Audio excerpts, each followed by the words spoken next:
Well, hello everybody. How you doing? I have not done this in a minute. I'm really excited. I've been going live quite a bit on Instagram, but YouTube I haven't done so much. And I used to do it a lot with the Dreg series.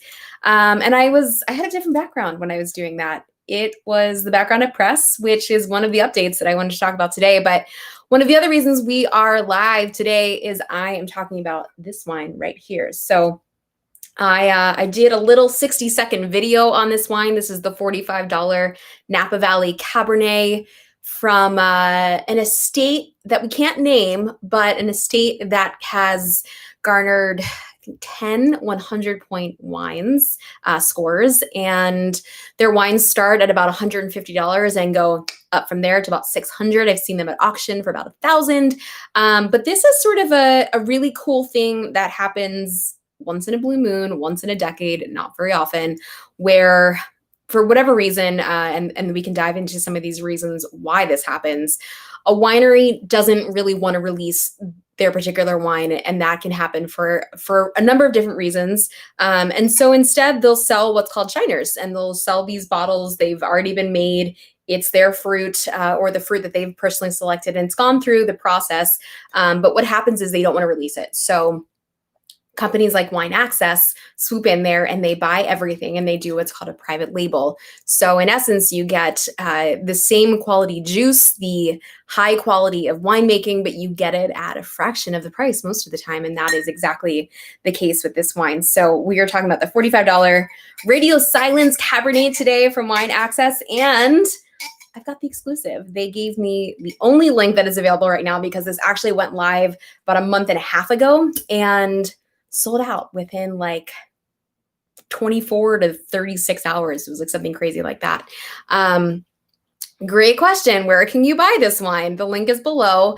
I did go ahead and put that in the description. So go ahead and click that link and it'll take you straight there and you can buy it. I should warn you, if you're watching this video more than like 2 or 3 days after it's gone live, there's a really good chance you won't be able to get this wine. But I will say, do go ahead and still click that link, because what will happen is more deals like this will continue to arise, and Wine Access is great at selecting incredible private label wines like this one.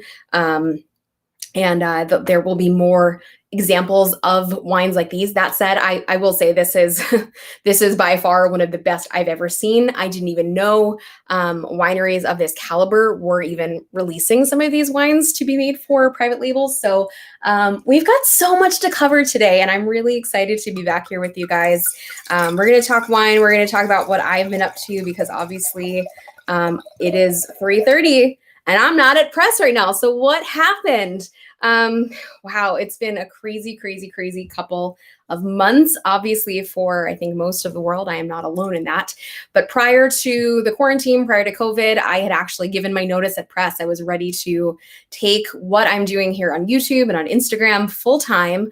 I'm ready to explore my next chapter. So I had given notice with that intention. And of course, there was a nationwide, worldwide shutdown just as I did that. So that changed the trajectory for me and for a lot of people out there. But fortunately, wineries and other entities really needed virtual content. People needed things to do. So it kept me pretty busy for the last few weeks. So the big update is I am no longer at Press. It's all good. I still have really good friends and family there. I'm really looking forward to going back and dining there, but I am no longer their wine director. So if you were planning on coming to Napa Valley and coming to say hi, I unfortunately will not be there. That said, Jody, Carrie, and Taylor will all be there with smiles on to help you find a beautiful bottle of Napa Valley wine. And I look forward to hearing how your experiences went. If you do, go ahead and go there. And now I look forward to seeing you guys even more. So hopefully what this means is I will be here a lot more than I used to be. This past year definitely threw me for a loop as far as how much content I was going to be able to put out while being wine director at Press. It's been a brilliant 5 years there. I absolutely love my time, but it was time to focus and regroup and step into my next chapter. So I'm very excited. Just as an FYI, I started working with Wine Access. I don't work for Wine Access. I'm not an employee of theirs, but I started working with them a little, almost a year ago, and was just really blown away by everything they were doing. I think a lot of you who have been following me know that I've been looking for a wine retail partner for a long time. I've been looking for a retailer that really understands how to ship wine, how to source wine, what it means to sell wine. It's not an easy thing to sell wine, and it's certainly not easy to do it online. So many things are missed, and I've dabbled with the wine.com stuff, which has been awesome to some degree, but I've just found that like the curation of things hasn't been great. Some of the provenance hasn't been perfect. Shipping hasn't always been great, even though they've got that stewardship program. I just was never really impressed with what they were doing as a whole. And Wine Access really eliminated a lot of the pain points for me when it came to how wines were being sourced and how they were being shipped. I do see a comment over there, shipping here to Texas. I think I'll have vinegar by the time I received. Yeah, you can actually cold ship from Wine Access, and they're really good about making sure that wines arrive perfectly. If you have any issues whatsoever, and this is also one of the things I love about them, if you don't like the wine, they have a guarantee, a 100% guarantee. If you get the wine and you open it, you're like, man, it's not for me, just give them a call and let them know, and they will gladly refund your money, no problem, or credit you back so you can find something else you will like. And that's one of the things that I love about them. So anyway, so I've been working with them a little bit. And the other piece of very, very big news is I am launching a podcast. I am joining the great big world of streaming and voice, and I am really excited about this one. This is going to be very, very different. This is going to be a podcast that is a wine podcast, but not a podcast about wine. So what does that mean? I felt like the world didn't need another podcast that like took a deep dive into producers and talked with sommeliers, and Lord knows I've been on my fair share of those and love them. I mean, I'm not speaking against them. I just feel like, we didn't need to see another one of those because there's so many great examples out there. So what I wanted to do was really talk about wine in the way that wine is meant to be experienced. So we wanted to talk about wine with people who aren't necessarily in the wine industry, but who enjoy wine. So I have partnered with Wine Access on this podcast, and we are going to be interviewing NBA players and musicians, actors, comedians, who else? I mean, we've got country music artists. I mean, we've got so many amazing people lined up. We've got some recorded already, and I think you guys are going to be super, super excited. So that is going to be called Wine Access Unfiltered. I am going to be hosting. I'll also be there with a few of the Wine Access people. They'll be kind of rotating through. Vanessa Conlon will be on podcast a lot. If you don't know her, I encourage you to get to know her. She's a master of wine and just an amazing human being. So she'll be my cohort for a lot of these. But the podcast is going to be a very, very big focus for me, and I'm really excited because I think it really embodies everything that I love about wine, everything that I believe about wine, which is that it brings together people from all walks of life, people from all different career paths, and it really kind of brings us together for a very unique conversation. And I think that's what this podcast is going to allow us to do and open up. And of course, we will be drinking wine. Don't you worry. We'll be drinking wine every episode and talking about wine. And so it'll be a fun way for people to learn about wine in an organic way, through stories and experiences and, funny mishaps and fun anecdotes. So I'm really, really looking forward to that. I'm glad to see some of you are saying that you're looking forward to it too. I think it's going to be really exciting. Yes, I am in my bedroom. If you notice the bed over here to my right and my dresser on the left, I have reset up my bedroom thanks to the quarantine to make myself a little YouTube creator studio. So without any further ado, I know a lot of you hopped onto this to see what this wine was all about. Please meet the Radio Silence wine. This is a private label, as I said, from that Wine Access has done from a very prestigious estate here in Napa Valley. Of course, Wine Access signed like an insane NDA, and I don't officially know what the estate is. That said, the amount of clues and the clues that they gave me that gave everybody, not just me, really were enough to sort of discern what the wine could possibly be. And really with the clues they give you, there's only one possibility. I will not say what it is. I'll let you guys decipher what it could possibly be. But essentially, this is a wine coming from I think they're officially saying coming from Stag's Leap. And if it's not coming from Stag's Leap, it's coming from like a vicinity within that, but I'm pretty sure it's Stag's Leap. And then it's also a winery that has garnered 10 100-point scores. There's only so many of those in Napa Valley. They've gotten 45 scores over 95. They've been called like the darling of Napa Valley. And so when I stuck my nose in this glass and I took a big sip, I was like, okay, I am 99.9% sure that my suspicions were correct, because it is a dead ringer for a wine that I used to serve very, very regularly at press. So I won't speak to what it is, but I will tell you that this is $45. And when I was selling it at press, between all of the different cuvées, they were ranging in price from about $300 to $600, $700 a bottle. And this is 45. So as you can imagine, this is the steal that you've all been waiting for, the wine that I've been waiting for. This is the unicorn, the wine that we're like, why can't I get a great bottle of wine for under $50? Well, here you go. It exists. Thank you, Wine Access. So let's taste. If you haven't watched the video already, you know that I'm very excited about this one. Super, super dark nose. You guys can see the color. It is incredibly dark, rich, purpley hued. So we can expect this wine to be a mouthful, and it is. On the nose, super black fruit, a little bit of like anise, a little bit of I get like a little bit of pink peppercorn, but really dark black fruit, rich blackberries, raspberry, cassis. You look at this wine and your mind kind of gets swayed towards those black fruits, but they really are in there and they are intense and they are ripe. Not a ton of like secondary, tertiary things going on. This is really just a big bowl of juicy summer fresh berries. Not so much the red side, definitely more on the black side. And this to me is indicative of something that would come from Stag's Leap District. You can smell there's a tiny bit of minerality, but there's intensity and there's grip and there's muscularity, and you can smell that all over the nose. So let's get into the palate. Whoo!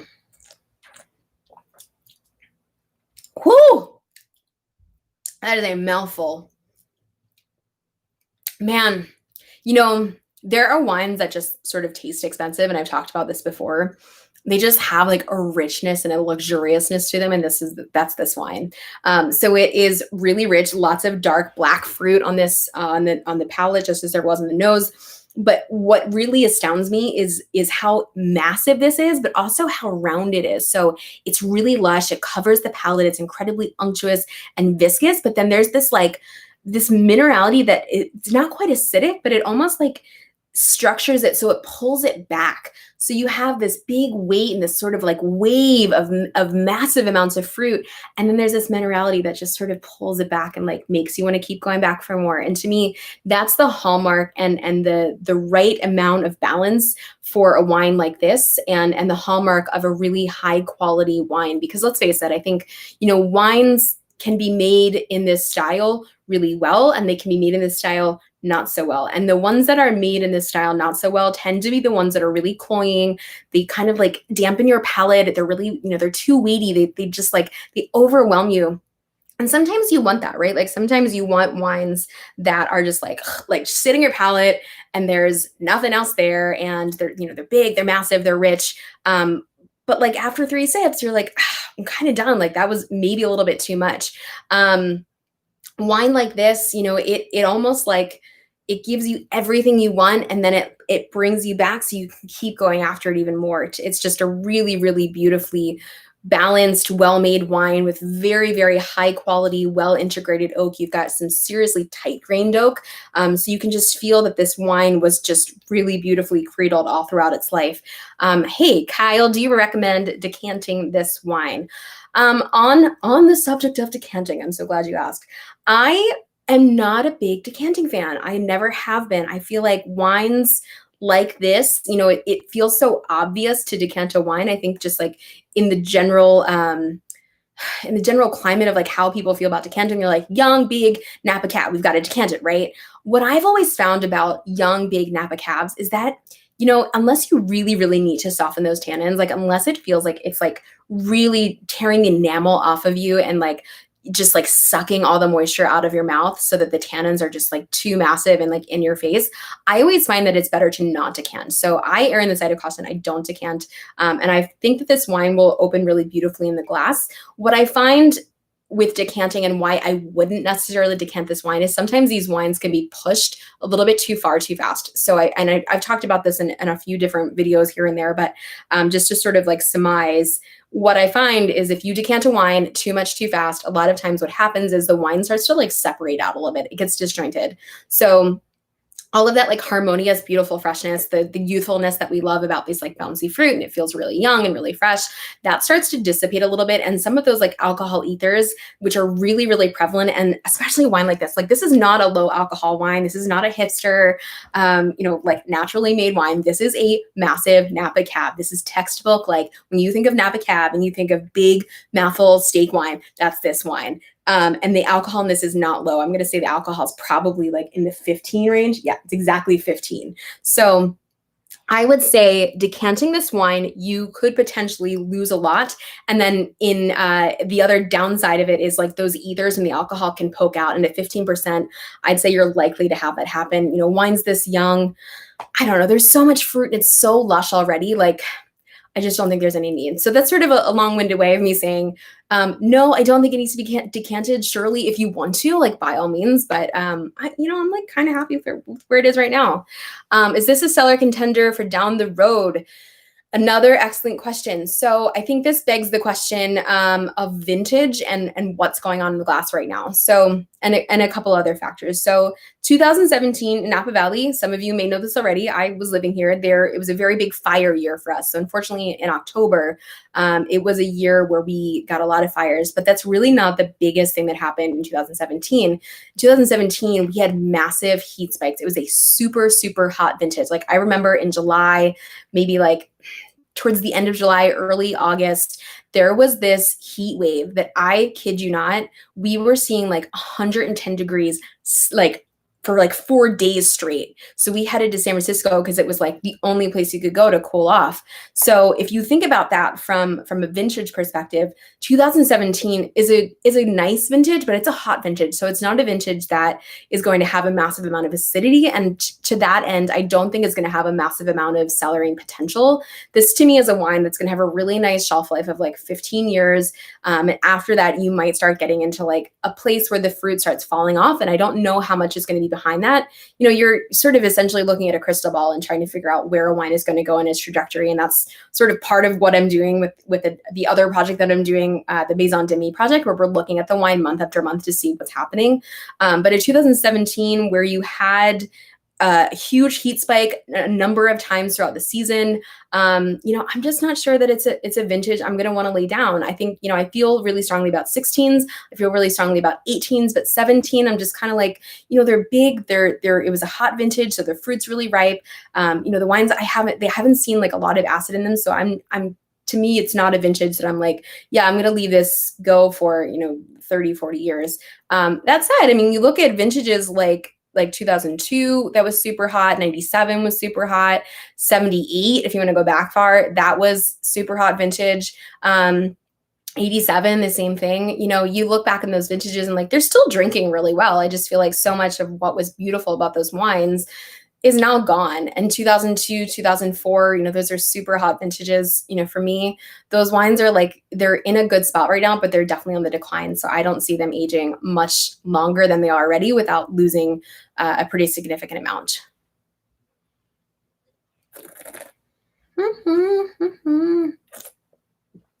Speaking of vintages, I'll be very curious to see what this vintage has in store. It's kind of been all over the place. We had a fairly dry winter, had a little bit of rain earlier this week. We're in bud break and a little bit of bloom, or actually in full bloom fruit set right now. Way past bud break, I know I said that. But you're starting to see some like fruit set on the vine. So you're starting to see the clusters form and like little baby berries come out. It's really exciting. I love being out around here. In Napa Valley, for those of you who are thinking about coming to visit, Napa Valley is open. Hooray. So restaurants are open. Some are just doing like outdoor seating. Some are just doing limited seating. And then the wineries mostly are going to be by appointment only. You can't say where it's from in Napa, but any concern on smoke taint with 2017? Oh, man. Okay. It's a loaded question, but I will answer it. I think there is always going to be concern for smoke taint in 2017. And that's, I think that that is something that I will probably be yelled at for later down the road. But, most of the fruit was harvested. And I will say that most of the fruit was harvested in 2017 by the time the fires hit. And that wasn't thanks to those heat spikes that I was talking about before in July and August, which happened several times throughout the season. Those heat spikes really sped up the ripening process of the vines and of the fruit. And so what happened was the harvest dates were a lot earlier than they normally are. So 2017, as far as smoke taint is concerned, your main issue with smoke taint isn't necessarily the fruit that was left on the vine. It's actually the fruit that was like inside. And to me, the biggest concern with 2017 is actually the wineries that didn't have access to their facilities, the wineries that weren't able to control what was actually coming in. Because you have to remember, beyond the fruit not being on the vine, like there's smoke everywhere in 2017. Like you couldn't drive up and down Highway 29 without smelling smoke. It was just everywhere. Like the skies were like brown for like 3 straight weeks. So that's really a primary concern. I think I talked about cellaring earlier. It's just for me, like it's a gamble, right? 2017, you might get a little bit of smoke taint. I'm not tasting anything now. And I think, smoke taint, people think of like smoke taint. They're like, and I didn't understand it either. Smoke taint was brand new to me and something that I asked a lot of questions of when I was up in Tahoe talking to some Australian winemakers that were in town. How do you detect smoke taint? Like, what are some of the hallmark things that you look for?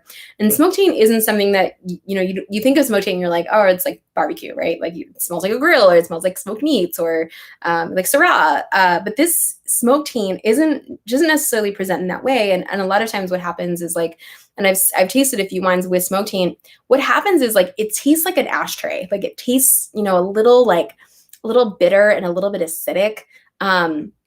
And it just feels like the fruit like isn't quite there. Like it's really like chopped off and muted. It almost has the same characteristics as a wine that's corked, but doesn't have any of like the TCA markers in the way of like, wet basement or like mildew or anything like that. It's just like a very clipped wine.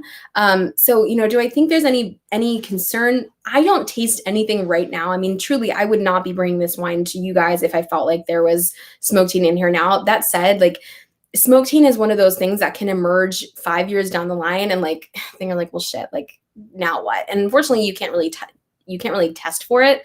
But no, I don't think there's any real concern with this particular wine. 2017 as a whole, that's a different story.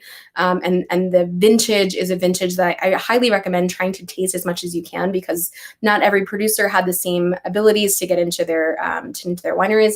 I will say, like, everyone has taken an enormous amount of risk in making sure that their wines not risk. I don't know what I'm saying.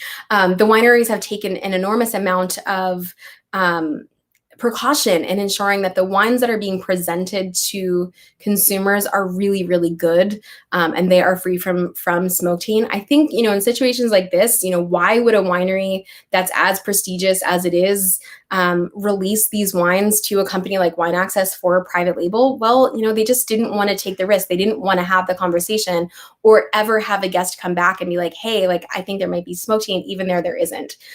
So, sort of like a really, really complex answer, a lot of factors to consider, but the short version is no, nothing to be concerned about with this wine as it stands right now. I don't think anything is present. It's a really complete, beautiful wine.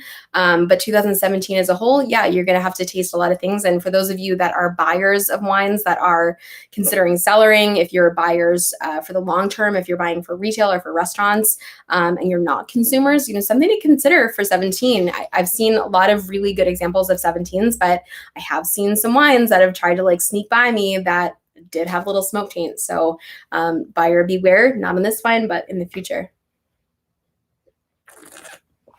I think I answered that question. I think that was your question. I hope I did. This is super, super yummy. It's really like, oh no, I have a friend in this wine now. Darn it. Oh man, a little buggy flew in. Hold on.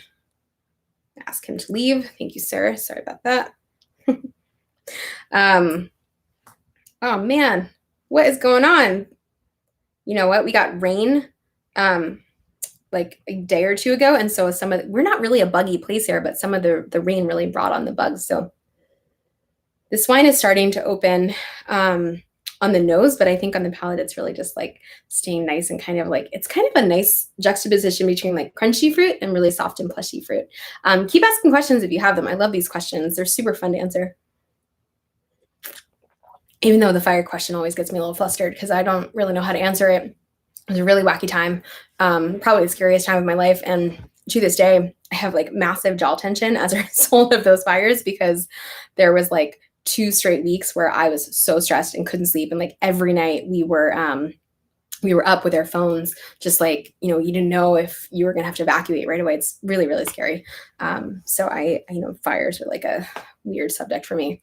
What food would you pair with this? Well, it's big. So steaks is going to be your ideal pairing. So anything that's got a lot of fat, a lot of grip, a lot of intensity. So, you know, steaks, lamb, anything grilled, anything braised, something smoked would actually be really, really nice with this because there is such a darkness and a richness and a minerality to this. I don't know what else. I guess I'm not that hungry. Things I wouldn't pair with this, I guess. I don't know, salad, greens, probably not great. Barbecue would be really delicious. Like something with a barbecue sauce on it because it almost has like a hoisin-y nose and hoisin-y palate, you know, that like kind of like dark sweet black plumminess that hoisin sauce, like plum sauce, has. That has us in spades. So you know what, I'm going to tell you the best pairing right now that I can think of at this moment is like a really rich ribeye, like Korean barbecue style. So like I want Korean barbecue with like hoisin sauce, little kimchi, like all the accoutrement, like a really rich but like balanced meal would be really delicious with this. And then like the grilled charred flavors that you would get from like just doing it on that like gentle grill that they have, that would be delicious. Is there a cab you could compare that is in the $50 range?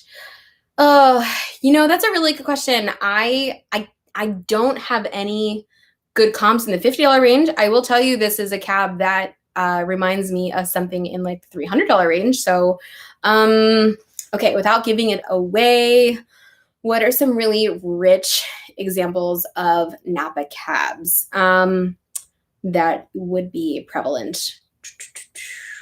So vineyards, like I think of this wine as, you know, even though this is supposed to be Stag's Leap District, to me, this is like Bourne Vineyard or like any of like the Beckstoffer, like Beckstoffer Dr. Crane, Beckstoffer, what's the other one? Las Piedras Vineyard. You know, it's that caliber of fruit. You know, it's really, really high quality fruit.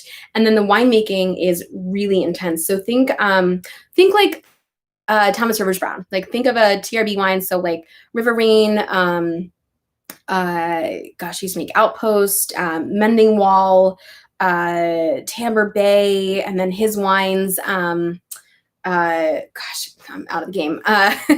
His wines, Rivers Marie. Rivers Marie is a pretty good comp for this. Think of Rivers Marie like from Aminas Vineyard, which is in Calistoga. So think of that particular wine. You know, that's like a $200-ish wine. I think that was like 200 on the list. So maybe it's like, I don't know, $150 retail or something. Think of that caliber and that style of winemaking. It's rich, it's intense, it's big. You know, there's also elements of like Aaron Pot. So if you really love Aaron Pot wines, which I find are like, you know, elements of TRB, but like have a little bit more minerality and more restraint, even though they're like big, massive wines. So Aaron Pot wines would be Greer, Blackbird, you know, the pot wines, of course. What else? You know, I'm thinking of like winemakers that are sort of this style. It's not quite like a Russell Bevan, like it's not quite that big and quite over the top, but it definitely has elements of like Thomas Rivers Brown, Aaron Pot, that sort of like intense, big, rich style of winemaking. And like, you know, like I said, the $50 range is you know, like I said, that wine of this caliber. And if you're just joining us, this is the Radio Silence. It's linked below. A wine of this caliber just like doesn't really exist in the $50 range. Actually, you know what this reminds me of a little is Carte Blanche. If you've ever had that wine, that I think Helen Keplinger is making. Luc Morlaix made it before that. This kind of reminds me of Carte Blanche. It has like rich intensity, but like a little bit of restraint as well. Little flying bugs, I just take them out just like you and don't waste the wine. Although I will say officially, those little bugs can actually change the flavor of the wine. I have had this happen, and somebody has told me this before, so maybe it's a little confirmation bias, but once a bug, like those little flying bugs, those little like fruit flies, once it lands in your wine, it actually like secretes something, and it makes the wine taste a little bit like bitter and acidic. I don't actually taste it, even though the bug was definitely in there, so I don't know. Maybe I was just losing my mind earlier. Who knows?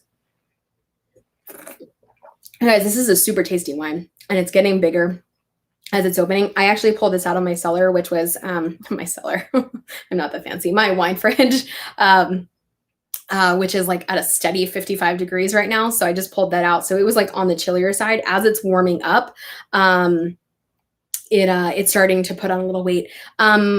Kurt Adams Rich Cab. Yeah, Raymond is actually really good example of this. I find Raymond to be a little plushier and like doesn't have as much minerality. I think, I love the Raymond wines, and what's really good is that John Legend like LVE wine that he makes under that Raymond label, or I guess alongside.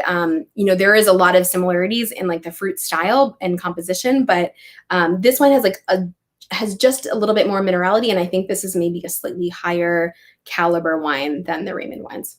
Hopefully Jean Charles won't get mad at me for saying that. I don't know. What else?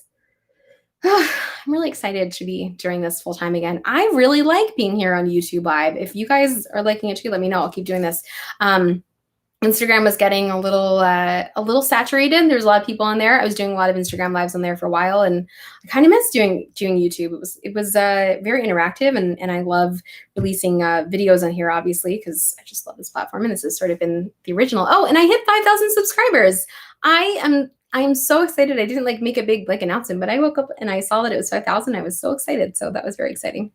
Can I see if it's mountain fruit or valley fruit? Officially they're not, it's designated Napa Valley, but the verbiage in what they put out there suggests that it's Stag's Leap District. So valley, but like Stag's Leap is that weird sort of AVA that has sort of like mountain-esque qualities because of the wind that's sort of constant through there. And then also, a lot of the terroir, the soil is very rugged, it's very volcanic, lots and lots of minerality. So a lot of the mountain-ish qualities that you would get from the mountain, but on the valley floor. So valley fruit, but Stag's Leap District, which isn't like, it's not like Oakville or St. Helena, which is like, flat sort of valley floor fruit. Stag's Leap is a little bit different, and the way that things are situated there is quite unique.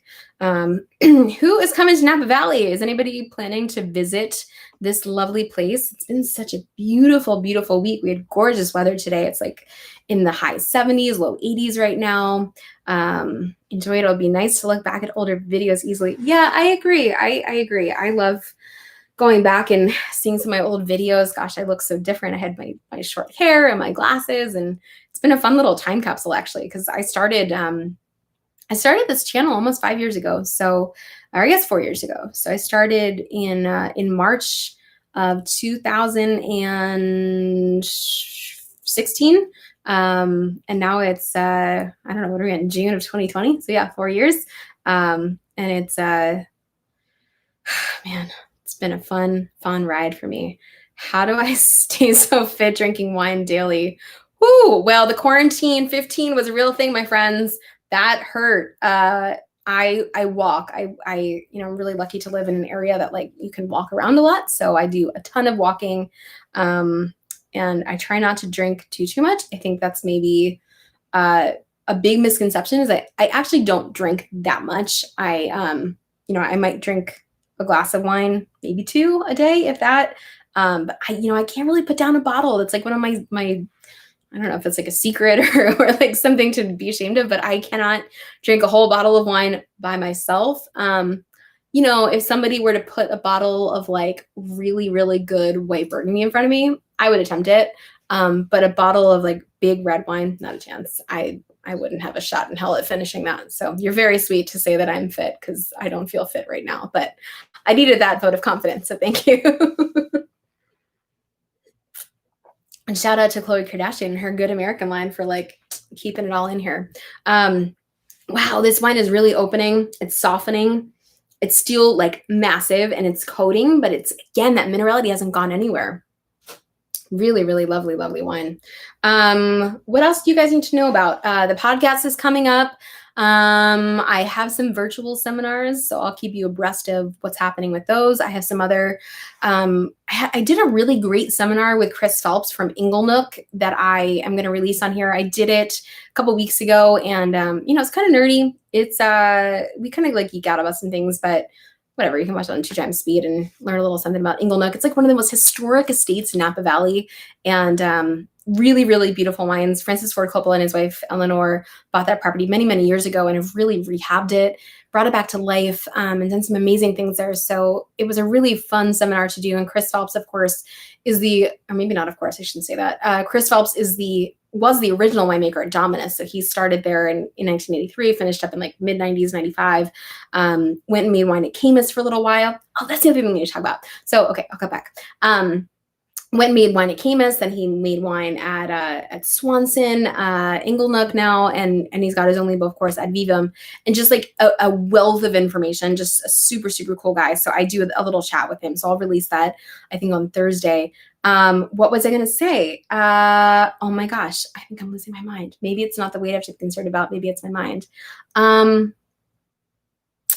don't know. If anybody remembers anything that I was just saying about 30 seconds ago, I'll bring it back again. Wow. I really feel like I'm losing it. I will be in Florida and on the East Coast for a few weeks. I'm heading out there. So if anybody is in Florida and has any recommendations, shoot them my way. I'll be in South Florida on, the East Coast. So I'll be like kind of between Jupiter and Miami. So kind of stationed in West Palm Beach for a little while and back and forth. I love it down there. Good Lord. I don't know what I was going to say. Gosh, darn it. Well, I guess that's it. I don't know that I have much more to say beyond that. Camus. Oh, thanks. Oh, my dad's here. Yes, Camus. Okay. So, well, I can't really. Okay. So I made wine. I made wine 2 years ago, 2018.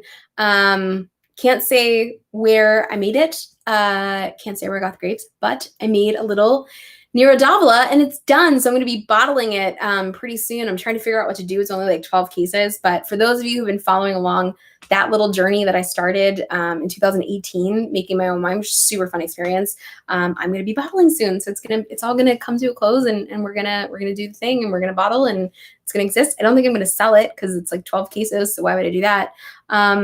But yeah, well, maybe we'll do like a little tasting of the wine and I'll critique my own wine. How does that sound? I'll critique my Nero d'Avola. I made 2 varieties. Only the Nero turned out. The Valdegui was like kind of rough. It was like an alien wine.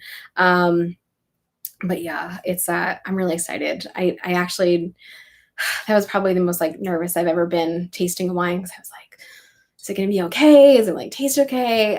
But I had so much fun. And Harvest Duhigg, who I have a Wine in 60 Seconds video coming out for her wine, the Duhigg wine. She's the one of the winemakers at Camus. She helped me out to make it. So that was the Camus reminder. So I'll keep you up on that. Dominus winemaker.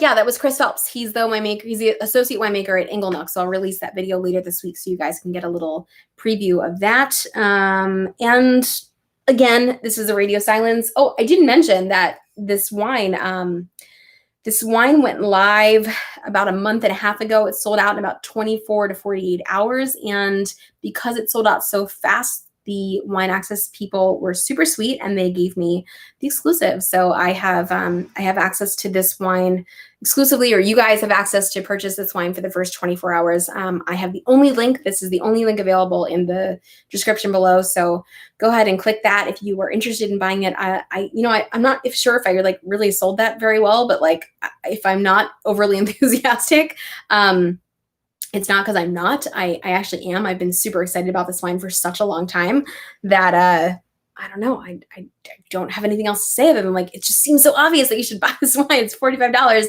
and it should be $3.50. Like these are genuinely wines that I was like selling at press for like a ridiculous multiple of what they're charging for this. So beyond that, I don't know what else to say. This is very delicious and I intend on drinking most of it tonight.